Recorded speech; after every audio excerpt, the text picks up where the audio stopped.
जय गुरुदेव। प्रेमी भाई बहनों, आप सभी लोगों को हार्दिक जय गुरुदेव। गुरु महाराज के चरण कमलों में कोट कोट बार नमन करते हुए आप सभी लोगों को हार्दिक जय गुरुदेव। प्रेमी भाई बहनों, आपने देखा होगा कि हम आप ऐसा कोई कार्य कर डालते हैं जिससे हमारी संतानों को भोगना पड़ता है। तो प्रेमी भाई बहनों, ऐसे कोई कार्य ना करें जिससे हमारी आने वाली संतानों को भोगना पड़े। प्रेमी भाई बहनों, ये कार्य ऐसे होते हैं जैसे समाज में किसी से अगर आपने झगड़ा कर लिया, आपकी मृत्यु हो गई, उसके बाद उसके नाती पोते तैयार हुए, आपके नाती पोते तैयार हुए, उनसे वो बदला लेंगे। कभी ऐसा किया, अगर किसी का कोई धन खेती जायदाद हड़प ली, हड़पने के बाद हम आपकी मृत्यु हो गई, उसके बाद जिसकी आपने ली थी उसके परिवार में नाती पोते तैयार हुए, वो आपके नाती पोते को मारे पीटेंगे, सताएंगे, जिससे दर्द तब पैदा होता है जब हम आप यहाँ नहीं होते हैं और हम आपको हमारे ही बच्चे गाली गलौज करते हैं। तो प्रेमी भाई बहनों, ऐसा कोई कार्य न करें जिससे हमारे आपके जाने के बाद परिवार वाले सुख की चैन के बजाय आपको गालियां दें। प्रेमी भाई बहनों, एक समय की बात है, एक महात्मा जी भजन कर रहे थे, अपनी समाधि में लीन थे। तब तक एक छोटा बच्चा, नवयुवक बच्चा उनके पास गया और बोला, महात्मा जी कुछ हमें खाने को दे दो। लेकिन महात्मा जी के पास कुछ नहीं था। महात्मा जी ने कहा कि बच्चा, मेरे पास खाने की सामग्री कुछ नहीं है, मेरे पास 50 पैसे हैं, इससे अगर आपका कार्य चले तो मैं दे दूं। तो उस बच्चे ने कहा, अरे महात्मा 50 पैसे दे दो, इससे ही अपनी क्षुधा भूख मिटा लूँगा। उस बच्चे को एक महात्मा ने 50 पैसे दे दिए। 50 पैसे ले करके वो चल दिया। अब उसके दिमाग में एक विचार आया कि अगर इस 50 पैसे से अभी हम लेकर के कुछ खा लेता हूँ तो आगे हमारी कल या परसों की दिनचर्या कैसे कटेगी। तो उस बच्चे ने एक दिमाग लगाया और कहा कि ना हो इससे हम मछली पकड़ने की कटिया खरीद लें और इससे मछलियाँ पकड़ लेंगे, उनको हम बेच लेंगे, उसके बाद हमारा आज का भी पेट भर जाएगा और कल के लिए भी पैसा बच जाएगा। उसके दिमाग में ऐसा ही आया, उसने उसी 50 पैसे से कटिया और धागा खरीद लिया। खरीदने के बाद वो यही कार्य करने लगा। उस दिन उसको 2-4 किलो मछलियाँ मिल गईं, उनको बेच करके अपना खर्चा चलाया और एक जाली ले आया। जालियों से पकड़ने लगा, जालियों से ज़्यादा मछलियाँ मिलने लगी, उसको बेच करके एक बड़ा सा जाल ले आया।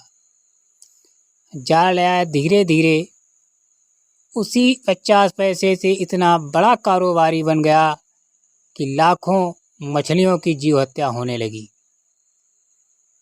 धीरे धीरे ये कार्यकारिणी चलती रही।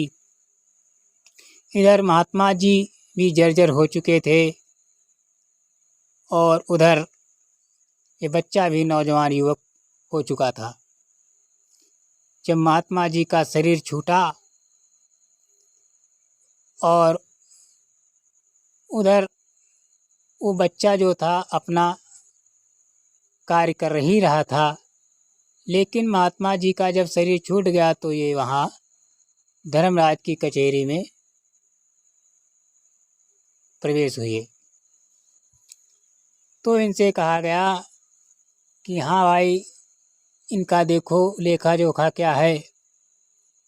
तो उन्होंने कहा कि महाराज, इन्होंने तपस्या तो बहुत की लेकिन एक गलती कर डाली। तो धर्मराज ने कहा कौन सी? कहा ये देखिए वीडियो कैमरा जो हमारे सबके ऊपर चल रहा है, तो उसमें देखते हैं कि इन्होंने 50 पैसे एक बालक को दे दिए। बालक ने उससे कटिया खरीदा, कटिया खरीद करके जाली खरीदी, जाली से जाल खरीदा, जाल से इतना बड़ा कारोबार हो गया कि असंख्य पाप करने लगा। प्रेमी भाई बहनों, महात्मा को जब ये रील दिखाई गई तो महात्मा चकाचौंध हो गए। तो धर्मराज ने कहा कि इस महात्मा को नरक में डाल दो। तो उन महात्मा को नरक में डाल दिया गया और इधर बच्चे को भी जो है नरक जाना पड़ा। तो महात्मा ने कहा कि हमें क्यों नरक भेजा जा रहा है और इसको भी नरक में डाला जा रहा है। तो धर्मराज ने कहा कि इसके दोषी आप ही हो। अगर आप 50 पैसे ना देते तो आज शायद ये इतना बड़ा कारोबारी नहीं बनता। इसलिए प्रेमी भाई बहनों, गुरु महाराज बताते हैं कि बच्चा भूखे को भोजन करा दो, पैसा मत दो। तुमको पता नहीं है तुम्हारे ही पैसे से कौन सा जघन्य अपराध कर डाले जिससे आपको भोगना पड़े। हम आप लोगों की इतनी दिव्य दृष्टि नहीं है कि हम पहचान सकें कि ये पैसा ये किस मंगल कार्य या अमंगल कार्य में लगाएगा।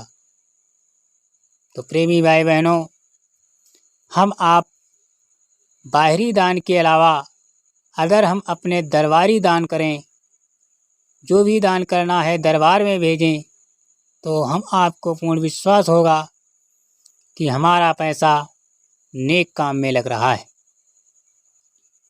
क्योंकि कुछ प्रेमी भाई बहनों, आपने देखा होगा रामलीला चल रही है, वहाँ पर कृष्ण भगवान विष्णु शंकर जी बन कर के आए, आपने उनको पैसा दे दिया। आपने तो भगवान के नाम पर दिया, लेकिन उससे वो लोग दारू शराब मीट मच्छी खाएंगे तो आपका भजन नहीं बनेगा। इसलिए प्रेमी भाई बहनों, अगर सेवा तुमको देना है तो गुरु महाराज के दरबार में दो। अगर आपको दया मिली है, दया मिलेगी, वो अपने दरबार से मिलेगी, कहीं बाहर से दया मिलने वाली नहीं है। इसलिए इतने बड़े दानी न बनो कि आपको भी नरक जाना पड़े। दानी बनना है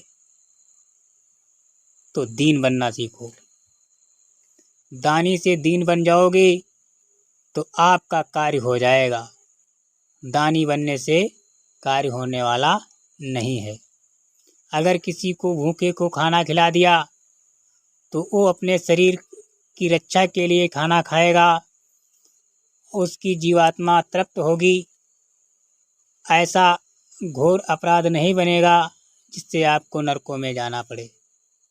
लेकिन आपने अगर पैसा दे दिया तो उससे कोई भी अपराध कर डालेगा तो उसका भोग आपको भी भोगना पड़ेगा। जय